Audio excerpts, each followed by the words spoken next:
Selamat malam dan kembali lagi di konten Mikey Ball. Dan ya, kali ini gue mau apa ya? Mau ngebahas tentang pertandingan kemarin ya. Dimana gue kemarin nonton semifinal dari semifinal dari FA Cup antara City versus Liverpool. Dan juga ya beberapa review yang gue harusnya bikin minggu lalu gue coba tampung sekarang di sini, oke? Sambil nunggu untuk pertandingan yang bakal bergulir di hari Minggu ini ya, karena jauh dini hari mungkin gue akan mungkin cari sela-sela waktu gue pasca kerja, maksudnya pasca jam kerja gitu, jadi gue bisa gue colong-colong untuk nonton, oke? Ya semoga gue bisa benar-benar punya waktu lah untuk nonton, karena ya jam kerja juga cukup ketat, dimana ya gue juga punya keterbatasan dalam hal itu. But yeah, that's okay. Gak membuat gue uh, surut semangatnya untuk bikin video buat kalian. Oke, jadi kalian langsung subscribe aja kalau kalian suka dengan konten-konten gue, dan juga like dan komennya juga. Oke, ya nggak usah lama-lama lah. Gue mau bahas ini ya, sebelum Liverpool City sama Liverpool, gue mau bahas dulu beberapa pertandingan yang kemarin udah bergulir ya, gitu.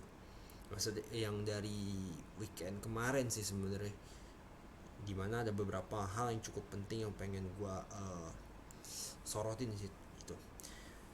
Gue mulai dari Bundesliga dulu ya. Kalau Bundesliga ya, apa yang gue bilang ya more or less tuh terbukti gitu loh, bahwa ya contoh Frankfurt lawan Freiburg gitu ya.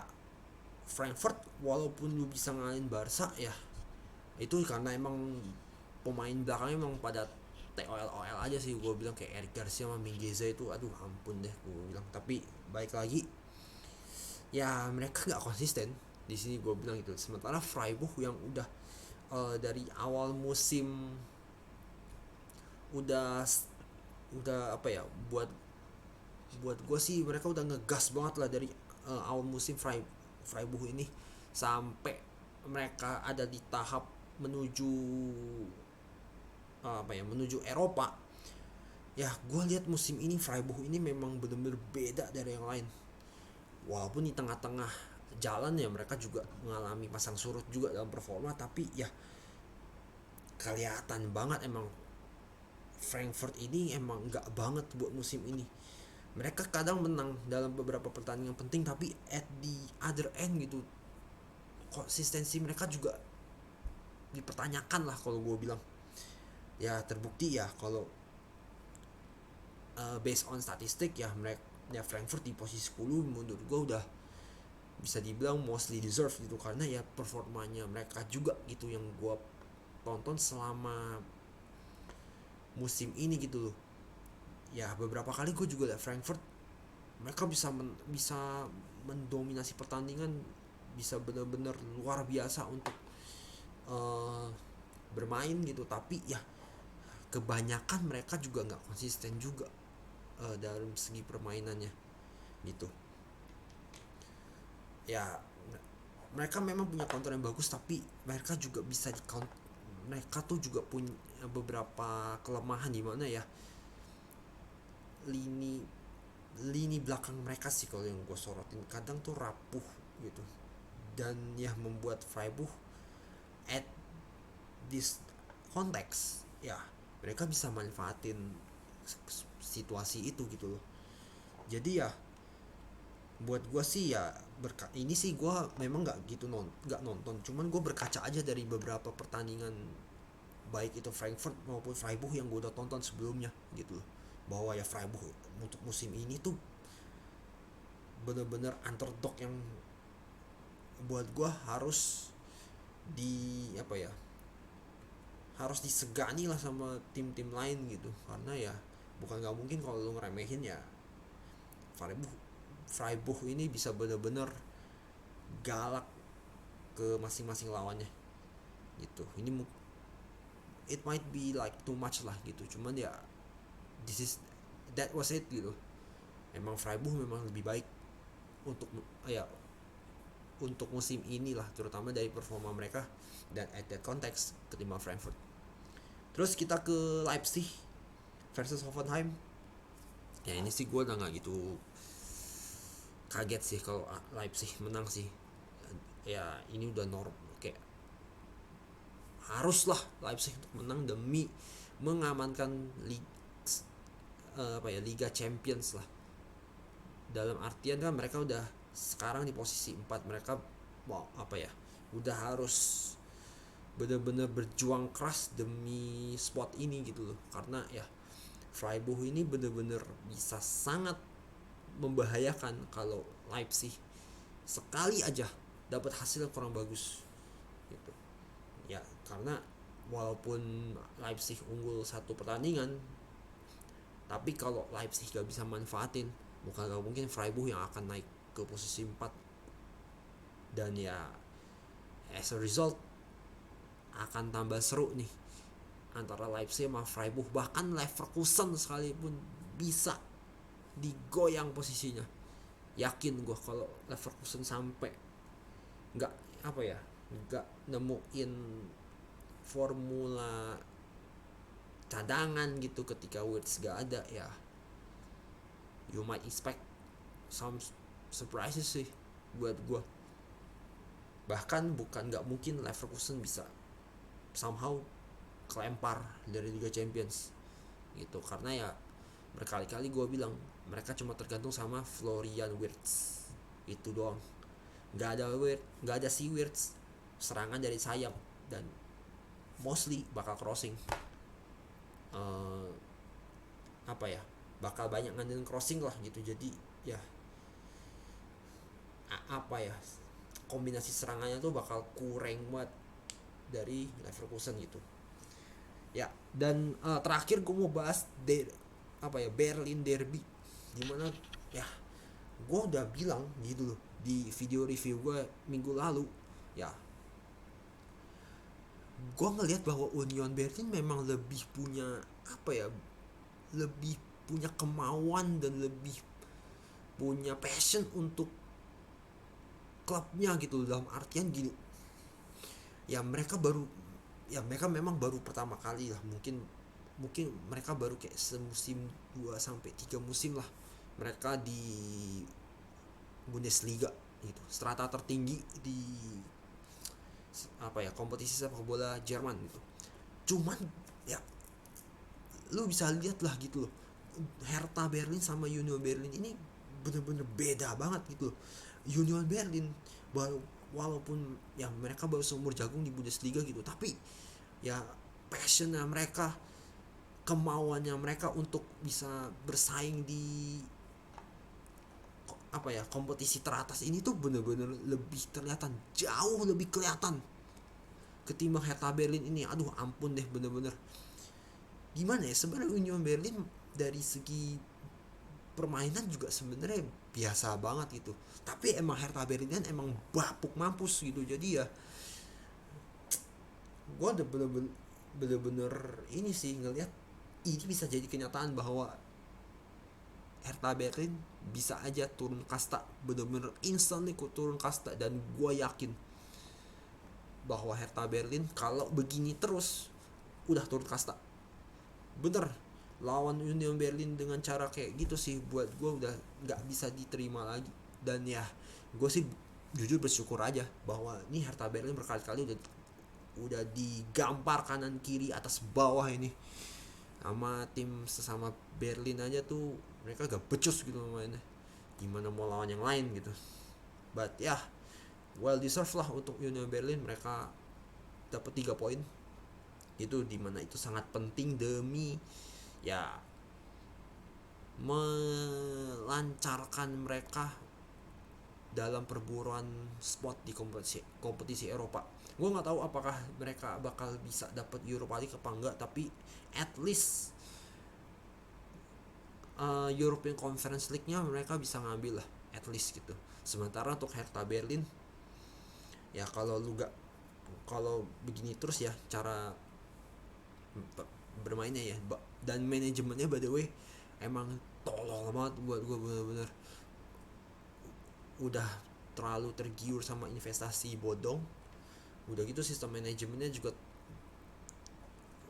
goblok to the max lah. Jadi aduh ampun, emang Hertha Berlin ini tim besar di Berlin yang punya, bukan punya lagi, yang ahli dalam memunculkan masalah baru. Ya udah itu aja. Dan kemarin Hertha Berlin juga akhirnya malah menang sih 1-0. Ya gue sih yakin emang ini permainan mereka kurang banget, bener deh, ampun, gue udah gak mau bahas Hertha Berlin lagi karena udah yakin gue cepat atau lambat mereka akan turun kasta, believe me or not, dari kacamata gue. Oke. Terus dan yang ngejutin Dortmund sama Wolfsburg ngehajar sampai 6-1 dari Dortmund ini. Buat gue udah satu sinyal positif buat Dortmund ya, bahwa ya mereka udah balik lagi dengan performa terbaiknya lah, walaupun ya gak bisa jadi acuan juga kalau ngelihat dari satu pertandingan itu doang. Harus lihat lagi nanti sisa pertandingan yang bakal mereka jalanin tuh nanti performanya kayak gimana gitu. Oke. Terus kita ke IPL. MU Norwich. Gua sih bilang MU ini bersyukur banget punya Ronaldo. Bersyukur banget karena mentalitasnya tuh benar-benar beda dari pemain-pemain lain. Dan yang tetap bikin gue heran adalah ya polanya tuh sama aja gitu. Babak pertama mereka mainnya bener-bener galak banget, tapi kalau di babak udah mulai masuk babak kedua ya lebih aneh, bener-bener ada aja kelakuan random dari pemain-pemainnya ini, terutama dari backnya mereka. Aduh ampun deh, bener-bener gue nggak ngerti lagi ya, ini Maguire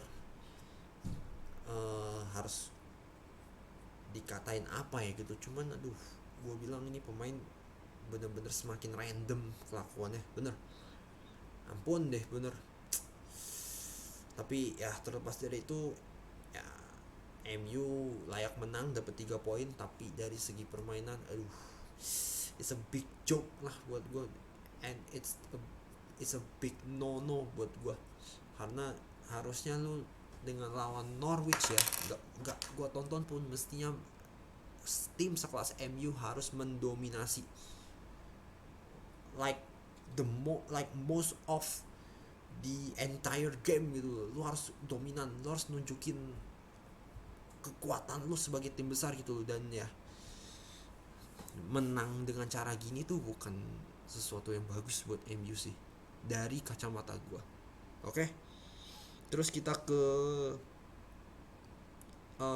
mana lagi ya?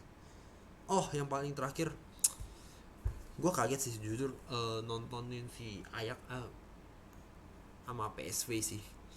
Bener, ini udah kelihatan banget mereka tuh udah grafiknya udah makin lama makin turun dari segi permainan. Dan ya PSV gue bilang layak untuk jadi juara di KNVB Beker.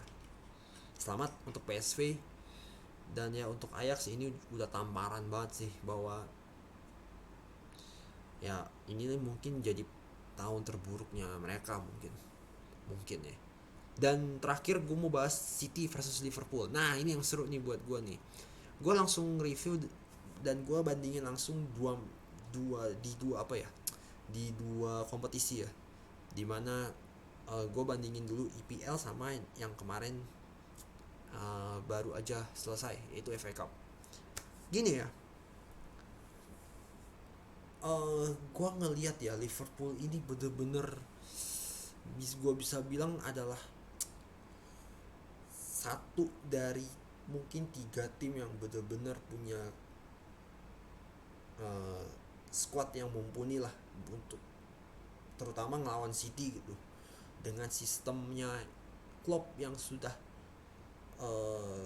diterapkan dari awal, yaitu mereka bermain high press gitu dengan komposisi pemain yang kalau gua ngeliat dari 2 pertandingan hampir sama gitu.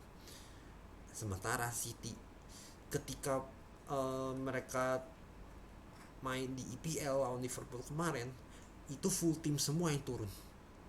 Ya ngerti lah gue, karena ya EPL gitu loh, kompetisi terbesar gitu di dunia. Ya tentu ya City gak mau kehilangan 1 poin pun untuk bisa jadi juara gitu. Dan pas gue lihat di EPL ya, City dari segi permainan flownya udah bisa gue bilang flownya tuh standar yang emang layak untuk ditonton gitu loh. Ya mereka dominan dengan dengan penguasaan bola gitu. Dan Liverpool ya mau nggak mau ya mereka harus main cepat gitu. Dan hasilnya ya mereka bener-bener nunjukin bahwa ya dua tim ini punya ciri khas permainan yang beda dan atraktif, serta ya dua tim ini bisa nge-exploit kelemahan satu sama lain. Nah itu yang gue suka dari dua tim ini gitu, bahwa ya ini kayak udah ajang strategi aja nih, adu strategi aja nih. Pep yang udah punya sistem lawan Klopp dengan anti ininya, dengan kayak gue bilang kalau di e-sport tuh anti meta lah, kalau gue bilang strategi anti meta gitu. Dan ya hasilnya ya kelihatan gitu, walaupun gue sama hasilnya, terlepas dari itu ya permainannya bagus banget dan layak untuk ditonton gitu loh. Ya you expect lah City sama Liverpool gitu loh. Tapi pas gue lihat di FA kemarin gue tonton, aduh parah banget nih City bener-bener. Dan ini untuk pertama kalinya ya gue lihat City kesusahan untuk untuk membalikkan keadaan mereka gitu loh. Dan cenderung gue lihat mereka tuh kayak cuma ngejar-ngejar bola most of di game gitu loh. Bener deh, ampun banget, apalagi yang namanya Stephen itu. Gue bingung loh, apa motivasi dia untuk untuk untuk bermain bola di depan garis gawang lu sendiri. Gue bener-bener gak paham itu. Ya ini kan resikonya gede banget gitu loh, dalam artian ya lu seolah-olah bermain gitu loh dengan tim lu sendiri, dan juga lu bermain dengan nasibnya satu tim ini gitu loh di FA Cup gitu. Ya tim sendiri tuh dalam arti lu mempertaruhkan kayak pride tim lu lah, dan juga status tim lu gitu. Jadi bener sih, asli gue bener-bener gak paham ini kiper emang jelek nan tolol kalau gue bilang. Bener-bener gue bener-bener speechless banget deh kemarin. Gol keduanya Liverpool itu murni karena ketololan dari seorang Steven. Bener, gue bingung kenapa sih Pep mau ya untuk ngambil seorang Steven ini gitu, padahal masih ada kiper-kiper lain yang jauh di atas Steven. Kalau nggak salah kiper namanya Steven ya, gue lupa siapa namanya. Dan harganya affordable, banyak banget di Eropa yang yang murah sebagai penjaga gawang dan kualitasnya jauh lebih bagus dari dia. Nggak paham gue bener-bener. Tapi terlepas dari itu ya Liverpool gue lihat dari segi permainan jauh lebih baik ketimbang City, dan berkali-kali gue lihat Liverpool lebih lebih banyak menciptakan peluang lah gitu ketimbang City. Ya dari semenjak gol keduanya Liverpool itu mental City udah bless, udah sampai nol. Jadi ya Nggak heran kalau mereka keteteran sampai segitu parahnya, sampai uh, sampai peluit panjang di tiup gitu, alias udah sebab apa ya, alias sampai selesai gitu. Walaupun sebenarnya mereka bisa ngejar 2 gol balasan gitu, cuman udah nggak cukup buat gua karena ya kalau udah unggul 3-0 kayak kemarin gitu ya, what would you expect gitu loh, apalagi untuk pertandingan sekelas FA Cup dan udah masuknya semifinal lagi. Nah udahlah, itu kalau gue jadi Pep, itu gue bener-bener gue labrak itu Seven, bener-bener ampun deh, bener deh, aduh, lu mau mencoba jadi Ederson tapi lu nggak apa ya, nggak nyadar diri gitu. Aduh bingung deh gue, aduh bener, kiper kayak Stephen gini segera dibuang aja, nggak tahu kemana, dikarungin terus lu buang ke laut selatan kalau mau mah, kasih dia baju hijau sekalian. Oke, mungkin itu aja dari gue. Terima kasih yang udah nonton review yang ya agak random sih, but gue bikin ini apa ya, demi mengikuti updates dari pertandingan sepak bola yang sudah dilaksanakan, dan juga untuk kalian pastinya. Oke, terima kasih udah nonton, sampai ketemu lagi di My Keyboard berikutnya. Ciao.